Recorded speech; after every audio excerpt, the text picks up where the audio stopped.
Le Jalisco Nouvelle Génération devient une organisation paramilitaire et forme des unités d'élite dans des camps d'entraînement. Le cartel dispose d'équipements militaires sophistiqués et d'armes lourdes, véhicules blindés, drones, fusils de calibre 50 et lance-roquettes.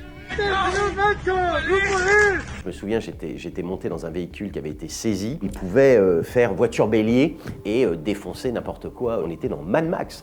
Des armes de guerre que le cartel n'hésite pas à utiliser contre l'armée mexicaine. En 2015, alors que les forces spéciales tentent d'arrêter El Mencho, un hélicoptère de l'armée est abattu par un lance-roquettes. L'offensive menée par le Jalisco Nouvelle Génération avait fait une dizaine de morts parmi les militaires mexicains. C'est l'une des différences notables entre le Jalisco Nouvelle Génération et les cartels traditionnels. Le Jalisco Nouvelle Génération n'hésite pas à s'en prendre directement à l'État.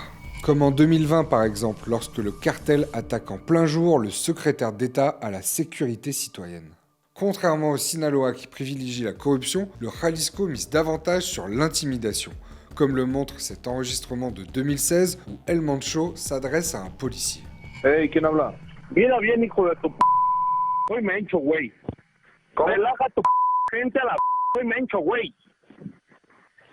Relaja tus partidas, si no te voy a partir toda tu bola de perros. El Mencho particulièrement, c'est vraiment le premier qui est scénarisé la violence, qui est mis en scène l'ultra-violence. Donc il y a cette forme de marketing en fait de la violence qui est fait pour maximiser encore la puissance du cartel et impressionner encore à la fois ses ennemis, c'est-à-dire les autorités publiques, et ses concurrents, c'est-à-dire les autres cartels.